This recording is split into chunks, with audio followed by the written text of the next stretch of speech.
اقرأ وربك الأكرم الذي علم بالقلم علم الإنسان ما لم يعلم۔ السلام علیکم ورحمۃ اللہ وبرکاتہ۔ معزز ساتھیوں، امید آپ سب خیریت سے ہوں گے۔ الحمدللہ گزشتہ ویڈیو میں ہم نے آیت نمبر 12 مکمل کی تھی سورہ حجرات کی۔ آج کی ویڈیو میں ہم آیت نمبر 13 انشاءاللہ پڑھیں گے۔ اعوذ باللہ من الشیطان الرجیم، بسم اللہ الرحمن الرحیم۔ یا ایہا الناس انا خلقناکم من ذکر و انثی وجعلناکم شعوبا وقبائل لتعارفوا ان اکرمکم عند اللہ اتقاکم ان اللہ علیم خبیر، صدق اللہ العظیم۔ چلیے آئیے اب آیت نمبر 13 شروع کرتے ہیں۔ اس آیت نمبر 13 میں شروع میں ہمارے پاس ہم یہ حصہ لیتے ہیں یا ایھا الناس۔ اس یا ایھا الناس میں یہ جو یا ہمارا اس میں آ رہا ہے یہ حرف ندا ہے، اور اس کے ساتھ ہمیں ایھا لگانا پڑا کیونکہ ہم جس کو آگے پکار رہے ہیں وہ ال سے شروع ہو رہا ہے، تو یا ایھا کو ہم کہہ لیجیے کہ یہ حرف ندا ہو گیا، اور الناسو جو ہے یہ ہمارا منادا یہاں بن جائے گا۔ اب اس میں یا ایھا پر تو ہم اس سے پچھلی جو ویڈیو تھی آیت نمبر 12 کی اس میں بھی گفتگو ہوئی ہے، آیت نمبر 1 آیت نمبر 2 میں بھی۔ جو لفظ اس وقت ہمیں دیکھنا ہے وہ یہ الناس کا لفظ ہے۔ اس لفظ کا جو مادہ ہے وہ ہے حمزہ، نون اور سین، جو کہ باب ضربہ سے آتا ہے، اور اس کا مصدر بنتا ہے انسن۔ اس کے بنیادی معنی ہوتے ہیں کسی چیز کو دیکھ یا سن کر وحشت دور ہونا، یا اجنبیت دور ہونا، یا پھر مانوس ہونا، یہ اس کے بنیادی مادے کے معنی ہے۔ اس مادے سے ہمارے پاس ایک لفظ بنتا ہے، جمع میں ایک لفظ بنتا ہے، اس کو کہتے ہیں اناسن۔ یہ جو اناسن ہے یہ اسم الجمع ہے، یعنی یہ لفظ ایک انسان کے لیے نہیں آتا بلکہ انسانوں کے گروہ کے لیے یا انسانی گروہ کے لیے لفظ استعمال ہوتا ہے۔ خود اس لفظ کی جو جمع ہے وہ ہے اناسیو، اور اس کے معنی ہے انسانی گروہ۔ تو یہ جمع میں آیا ہے، جیسے کہ ایک جگہ پہ آیا ہے کہ قد علم کل اناس مشربہم، یعنی ہر گروہ نے اپنے اپنے پینے کے گھاٹ کو پہچان لیا۔ آیت آپ نیچے دیکھ بھی سکتے ہیں۔ تو اس لفظ اناسن پر جب ہم ال داخل کرتے ہیں تو اصل میں اس کو بننا چاہیے تھا الاناسو، ال کی وجہ سے اناسن کی تنوین خفیف ہو جاتی، تو بننا چاہیے تھا الاناسو، لیکن کچھ جگہوں پر ایکسیپشن کے معاملات ہوتے ہیں تو یہ لفظ بھی اسی میں سے ہے، لہذا الاناسو کے بجائے ہم اس کو کر دیتے ہیں الناسو، یہ بن جاتا ہے لفظ الناسو، ٹھیک ہے۔ تو انسانوں کے لیے یہ لفظ استعمال ہوتا ہے، اور اوپر چونکہ ان کو پکارا گیا ہے تو یا ایھا الناسو اس کا ہم ترجمہ کر دیں گے اے انسانوں، یا ایک اور ترجمہ بھی کیا جاتا ہے اے لوگوں، تو قرآن مجید میں آپ کو یہ دونوں ترجمے مل جائیں گے، اے لوگوں یا اے انسانوں۔ اب ان انسانوں کو خطاب کر کے کیا کہا اللہ سبحانہ و تعالیٰ نے، وہ یہ ہے کہ انا خلقناکم من ذکر و انثی۔ پہلے اس حصے کو دیکھ لیتے ہیں ہم۔ اس حصے میں جب ہم آتے ہیں تو ہمارے پاس شروع میں ہے انا۔ یہ انا جو ہے یہ ایکچولی ہے انا، جو کہ ہمارا حرف مشبہ بالفعل ہے، اور اس کے ساتھ ہے پھر یہ نا کی ضمیر، اور میں ابھی نیچے آپ کو بتا دوں گا اس کو لکھنے کا انداز کیا ہے۔ یہ متصلہ ضمیر ہے۔ قرآن مجید میں اس انا کے ساتھ تو نا کی ضمیر ہے، اس کو دونوں طرح سے دکھایا گیا ہے، کہیں تو بالکل ایک ساتھ جیسے یہاں پر لکھا گیا ہے اس کو مرج کر دیا گیا ان نا کی صورت میں، اور کہیں اس کو علیحدہ بھی دکھایا گیا ہے جیسے ان نا اور اس کے ساتھ نا۔ تو قرآن مجید میں دونوں کی مثالیں ہمیں مل جاتی ہیں۔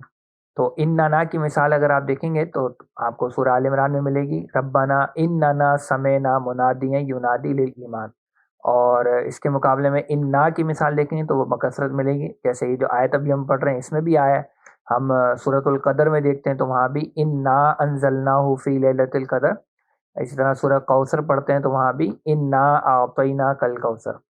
سوال یہ ہے کہ یہاں جب انا ہمارا حرف مشبہ بالفعل آ گیا تھا تو اس نا کو لانے کی ہمیں ضرورت کیوں پیش آئی؟ تو اس کا جواب یہ ہے کہ یہ جو نا ہے یہ ضمیر متصلہ ہمیں انا کے اور اس فعل کے بیچ میں لانی پڑی ہے، کیونکہ جو حروف مشبہ بالفعل ہیں یہ براہ راست کسی فعل پر نہیں آ سکتے، تو اس انا اور یہ جو ہمارا فعل ہے خلقنا، ان دونوں کے درمیان ہمیں ضمیر کی ضرورت تھی. ضمیر وہی آتی ہے جس صیغے کا فعل ہمارے سامنے آ رہا ہوتا ہے، یا فعل کا جو صیغہ آگے آ رہا ہوتا ہے اسی کی ضمیر ہم اس حرف مشبہ بالفعل اور فعل کے درمیان میں داخل کرتے ہیں. تو نا کی ضمیر کے بارے میں ہم جانتے ہیں کہ یہ جمع متکلم کی ضمیر ہے. تو اس سے یہ معلوم ہو گیا کہ آگے جو فعل ہمارے پاس آ رہا ہے وہ بھی جمع متکلم ہی کا ہے. تو یہ جو خلقنا ہے یہ فعل ہے، اس کے اندر اس کا فاعل بھی ہے، اور یہ جمع متکلم کا صیغہ ہے، ہم اس سے واقف ہی ہیں. کم کی جو ضمیر ہے وہ اس کے ساتھ مفعول بن کر آ رہی ہے، کیونکہ جب فعل کے ساتھ متصلہ ضمیر آ جائے تو وہ مفعول بن جایا کرتی ہے. تو یہ کم، اور کم کی جو ضمیر ہے اس کے بارے میں بھی ہم جانتے ہیں یہ متصلہ منصوبہ ضمیر کہلائے گی، اور اس کا صیغہ ہوگا جمع مذکر حاضر. اس کے بعد ہے من ذکرن و انثی. من ہمارا حرف جار ہے، اس سے ہماری پرانی دوستی ہے. اس جار کی وجہ سے ذکرن آپ دیکھ رہے ہیں کہ مجرور ہو گیا. پھر یہ جو واو ہمارے پاس ہے یہ عطف کا ہے، اور انثی جو ہے یہ بھی مجرور ہے، لیکن اس کا جر ہمیں دکھ نہیں رہا اس طرح سے، لیکن ہے یہ بھی حالت جر میں. اب اس میں جو فعل ہمارے پاس آیا خلقنا، ہم پہلے اس کو دیکھ لیتے ہیں. مادہ بالکل واضح ہے، خا لام اور قاف باب نصرہ سے یہ مادہ استعمال ہوتا ہے، اور اس کا مصدر ایک تو بنتا ہے خلقتن، اور ایک اس کا مصدر بنتا ہے خلقن.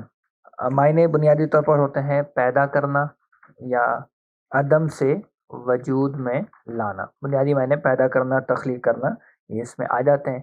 اس میں ہمارا یہ ماضی کا جمع متکلم کا صیغہ ہے، اور آسان سا ہے فعلنا کے وزن پر. جب ہم مادہ ڈالیں گے خالام کا تو خالام قاف تو یہ سیدھا سیدھا بن جائے گا خلقنا. تو کوئی علت نہیں ہے، کوئی پریشانی نہیں ہے، تو یہ سیدھا بن گیا. تو خلقنا کا ترجمہ ہوگا ہم نے پیدا کیا. اور کم کی ضمیر مفعول ہو گئی تو ترجمہ ہو جائے گا بے شک ہم نے پیدا کیا تمہیں. اس کے بعد ہے من ذکرن. ذکرن کا جو لفظ ہے یہ ہمارے پاس اس کا مادہ جو ہے وہ تو زال کاف را ہے، تو اس سے یہ لفظ بنتا ہے ذکرن کا، جس کی جمع پھر استعمال ہوتی ہے ذکور. تو یہ جو لفظ ہے یہ مرد کے لیے یا نر کے لیے، یا اس کو خلاف الانثی آپ کہہ لیجیے، یعنی مؤنث کی جو ضد ہے وہ اس میں مفہوم رکھتا ہے اپنا. تو خلاف الانثی جو ہے ہم اس کو قرار دے سکتے ہیں، یعنی مؤنث کی ضد ہے. تو یہاں یہ ذکر کا لفظ آ گیا. اس کے بعد جو لفظ ہے وہ ہے انثی کا. تو انثی کا جو مادہ ہے وہ ہے حمزہ نون اور سا، اور بطور مادہ یہ باب کرومہ سے آتا ہے، بطور فعل باب کرومہ سے آتا ہے، اور انسن اس کا مصدر بنتا ہے. اس کے معنی ہوتے ہیں نرم و ملائم ہونا، یا پھر مادہ ہونا، یا عورت ہونا. تو اسی سے یہ لفظ بنا ہے انثی کا، جس کی جمع استعمال ہوتی ہے اناث، اناسن.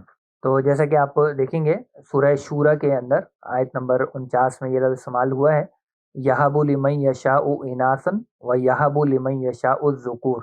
تو یہ اناث یعنی جمع میں یہ بھی استعمال ہو گیا ہے، اور ذکور کا لفظ بھی اس آیت میں استعمال ہوا ہے. تو انثی کے جو لفظی معنی ہوں گے وہی ہو جائیں گے مؤنث یا عورت کے. تو یہاں تک اگر ہم ترجمہ کریں گے تو انا خلقناکم من ذکر و انثی، تو یہاں ہم کر لیتے ہیں اس کا ترجمہ بے شک ہم نے پیدا کیا تمہیں ایک مرد اور ایک عورت سے. یہ سے کا ترجمہ من کا ہو گیا. چلیے آگے بڑھتے ہیں. اب اگلا حصہ ہے وجعلناکم شعوبا وقبائل. یہ وجعلناکم شعوبا وقبائل میں واو ہمارا حرف عطف ہے، اور یہ بات جا کے جڑ رہی ہے اسی پر، یعنی خلقناکم وجعلناکم. تو جعلنا بالکل جیسا بھی ہم نے خلق نہ دیکھا تھا ویسے ہی صیغہ ہے، یہ فعل بھی ہے اور اس کے اندر اس کا فاعل بھی موجود ہے، جمع متکلم کا یہ صیغہ بن رہا ہے. اور کم جو ہے وہ ہے اس کا مفعول اول، اور شعوباً جو ہے یہ ہے اس کا مفعول ثانی. واو ہمارا پھر حرف عطف ہے، اور یہ جو قبائل ہے یہ بھی عطف ہو رہا ہے اسی شعوباً پر، یعنی اس کو بھی ہم مفعول ثانی ہی قرار دیں گے. اب یہ جو جالنا ہے اس فعل کو ہم دیکھ لیتے ہیں، اس کے معنی وغیرہ آ جائیں گے سامنے انشاءاللہ. تو جالنا کا مادہ بالکل واضح ہے، جیم عین اور لام اس کا مادہ ہے، باب فتح سے یہ آتا ہے، اور جعلن اس کا مصدر بنتا ہے.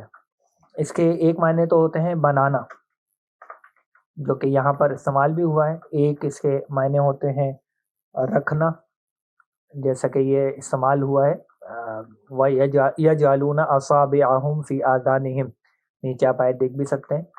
اور تیسرے اس کے معنی ہوتے ہیں مقرر کرنا. اچھا یہ عموماً جب یہ اس طرح کے معنوں میں آتا ہے تو عموماً اس کے دو مفعول استعمال ہوتے ہیں. خاص طور پہ جب یہ بنانے کے معنی میں آتا ہے تو دو مفعول اس کے ساتھ استعمال ہوتے ہیں. ایک ہوتا ہے کس کو بنانا اور دوسرا مفعول ہوتا ہے کیا بنانا. البتہ ایک مفعول کے ساتھ اگر آتا ہے، اگر یہ ایک مفعول کے ساتھ آتا ہے تو معنی ہوتے ہیں پیدا کرنا، اور کچھ جگہوں پہ یہ آیا بھی ہے، انشاءاللہ کسی اور موقع پہ اس کی مثال آپ کو دوں گا. فی الحال یہاں پر یہ بنانے کے معنی میں ہے، اور بنانے کے معنی میں اس کے دو مفعول ہمارے ساتھ سامنے آ رہے ہیں. دو مفعول اس کے استعمال ہوتے ہیں. پہلا مفعول یہاں آپ کو نظر آ رہا ہے کم کی ضمیر ہے، اور دوسرا جو مفعول ہے وہ شعوباً و قبائل ہے. تو جعلنا جو ہے یہ ہمارا ماضی کا جمع متکلم کا صیغہ ہے، جیسے ابھی ہم نے بنایا تھا. میں اسی کو یہاں سے لے لیتا ہوں. یہ فعلنا ہی کے وزن پہ اب یہ جعلنا ہو جائے گا، اور اس کے معنی ہو جائیں گے ہم نے بنایا. کس کو بنایا؟ تمہیں بنایا. وہ کم کی ضمیر سے آ رہا ہے. کم کی ضمیر ہم سب جانتے ہیں کہ یہ جمع مذکر حاضر کی ضمیر ہے. اور کیا بنایا ہے؟ اس میں پہلی چیز ہے شعوباً. اس لفظ کو ہم دیکھ لیتے ہیں. شعوباً کا مادہ ہے شین عین اور با. بطور فعل یہ مادہ باب فتح سے آتا ہے، اور شعباً اس کا مصدر بنتا ہے.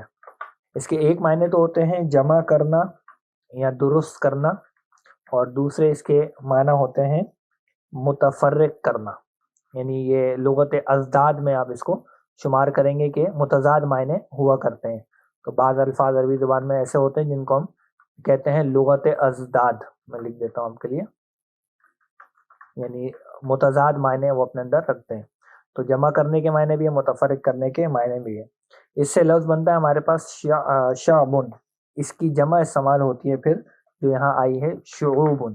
اس کے معنی ہوتے ہیں فرقہ یا خاندان، اور اس سے آگے بڑھ کر یہ لفظ قوم کے لیے بھی استعمال ہوتا ہے. یہ جان لیے، بھی آگے میں ذکر بھی کروں گا. یہ ذرا بڑے گروہ کے لیے یہ لفظ استعمال ہوتا ہے، چھوٹے گروہ کے لیے یہ لفظ استعمال نہیں ہوتا ہے. آگے میں ابھی درجات کا ذکر بھی تھوڑی دیر میں کرتا ہوں. تو شعوباً نصب میں کیوں آیا ہے؟ نصب کی وجہ آپ سمجھ ہی رہے ہیں، یہاں پر یہ مفعول ہونے کی وجہ سے نصب میں آ گیا. اس کے بعد اگلا جو لفظ ہے وہ عطف کا واو ہے، اور پھر ہے قبائل. اس کے لفظ کو دیکھ لیتے ہیں ہم. جی اس لفظ کا مادہ ہے قاف با اور لام، جو کہ باب سمیہ سے بھی آتا ہے اور باب نصرہ سے بھی آتا ہے. باب سمیہ میں جب آتا ہے تو اس کا مصدر بنتا ہے قبولاً، اور یہاں اس کے معنی ہوتے ہیں کسی چیز کو لینا یا قبول کرنا. البتہ یہی مادہ قاف با اور لام یہ باب نصرہ سے بھی استعمال ہوتا ہے، اور وہاں مصدر بنتا ہے قبلاً. اور قبلاً کے معنی ہوتے ہیں ایک تو ہوتے ہیں نزدیک ہونا یا قریب ہونا،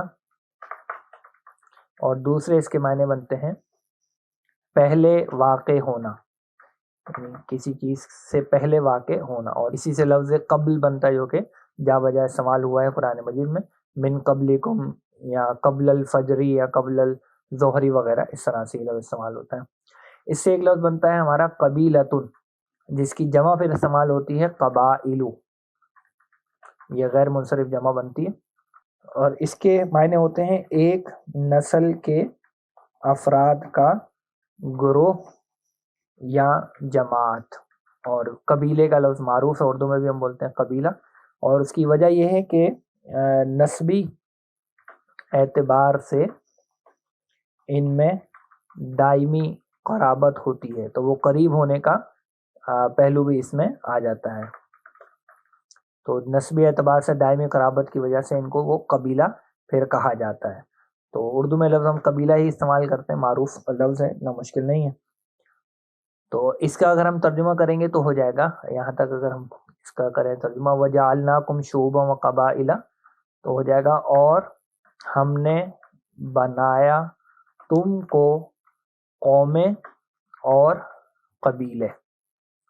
اچھا یہاں پر میں آپ کے سامنے ذکر کر دیتا ہوں کہ یہ جو عربی زبان میں گروہ جو ہوتا ہے خاندانوں کا، اس کے اعتبار سے درجات کیا ہیں میں آپ کے لیے بتاتا ہوں، یہاں پر لکھ دیتا ہوں جی۔ یہ آپ دیکھ لیجئے، تو لکھا ہوا ہے کہ عرب میں قبیلے کی تدریجی تقسیم کثرت سے قلت کی طرف ترتیب اس کی بنتی ہے۔ تو وہ ترتیب کیا ہے، وہ حسب ذیل ہے، آپ یہاں دیکھیے۔ تو سب سے پہلے کیا ہے، شعب کا لفظ آتا ہے، شعب، پھر اس کے بعد قبیلہ ہے، پھر عمارہ ہے، پھر بطن ہے، پھر فخذ ہے، اور پھر فصیلہ ہے۔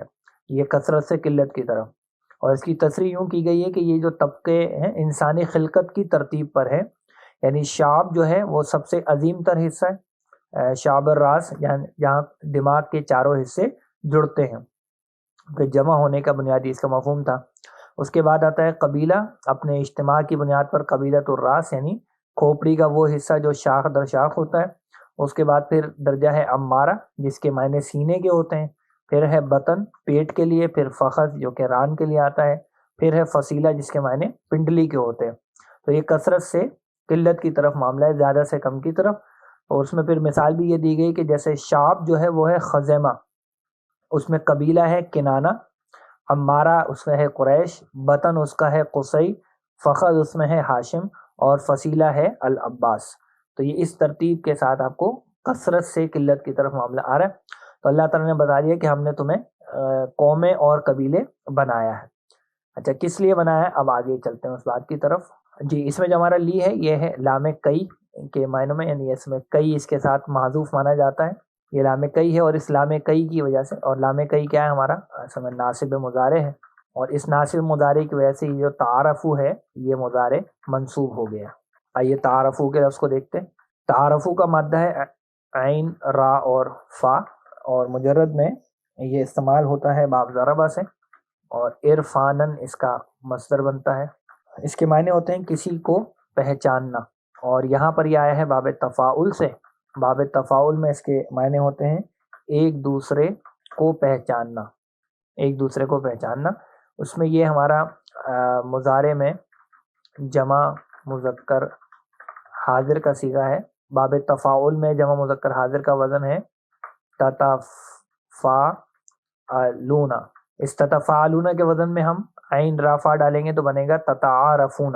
اس تتعارفون پہ جب میں لام کئی داخل کروں گا، یعنی لی جو کہ ناصب مضارع ہے، تو یہ ناصب مضارع کیا کرے گا کہ اس تتعارفون میں سے ہمارا یہ جو نون ہے آخر کا یہ گرا دے گا، تو یہ بن جائے گا پھر کیا، لی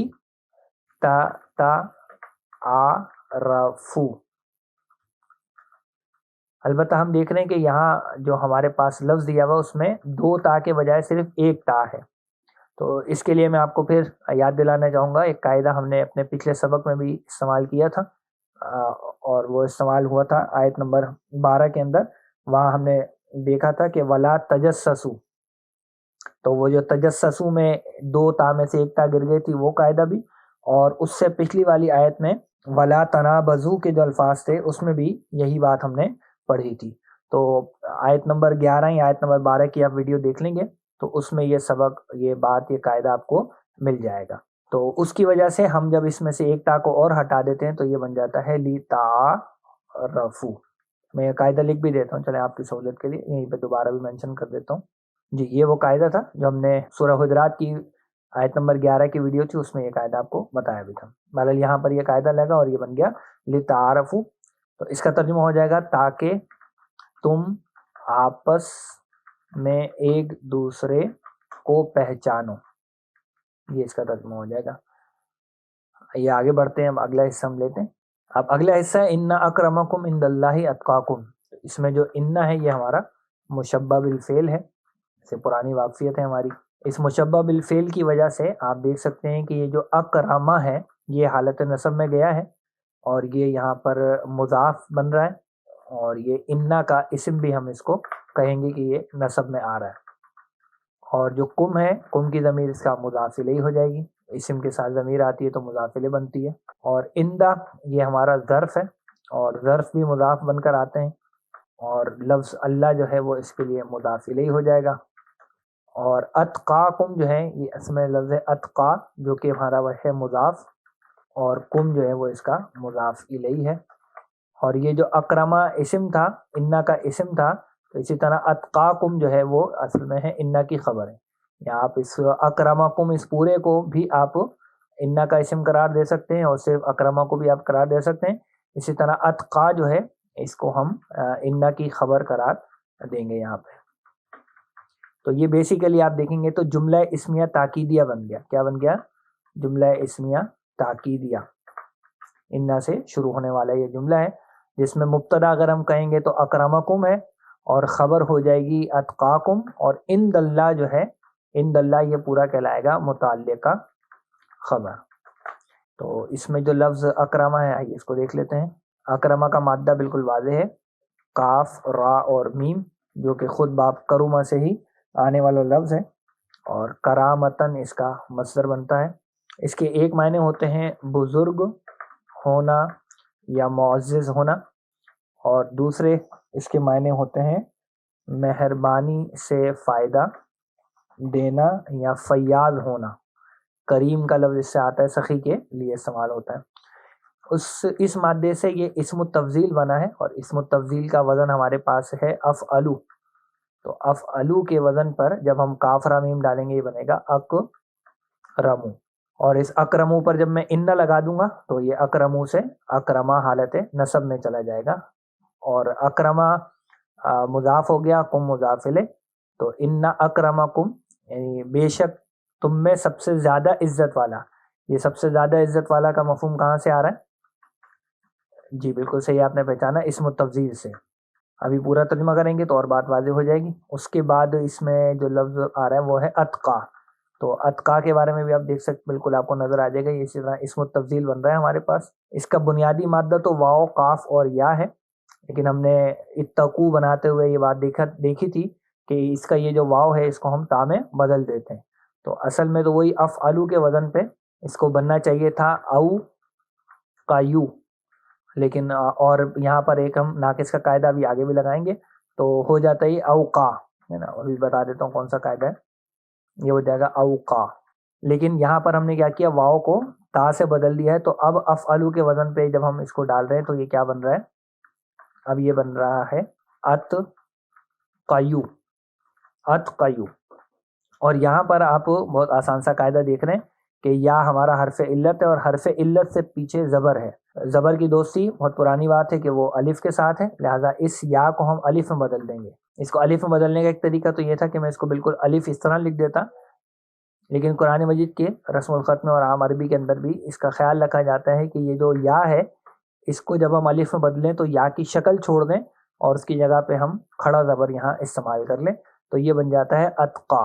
اور یہ بھی چونکہ اسم التفضیل ہے، میں لکھ دیتا ہوں بلکہ یہاں پر یہ بھی اسم التفضیل ہے، تو اس کے معنی ہو جائیں گے سب سے زیادہ تقوی والا یا سب سے زیادہ ڈرنے والا، خوف خدا رکھنے والا. یہ سارے معنی اس کے ہو سکتے ہیں.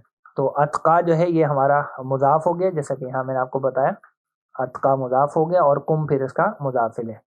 تو ان اکرمکم عند اللہ اتقاکم کا یہاں اگر ہم ترجمہ کریں تو ہو جائے گا بے شک تم میں سب سے زیادہ عزت والا اللہ کے نزدیک.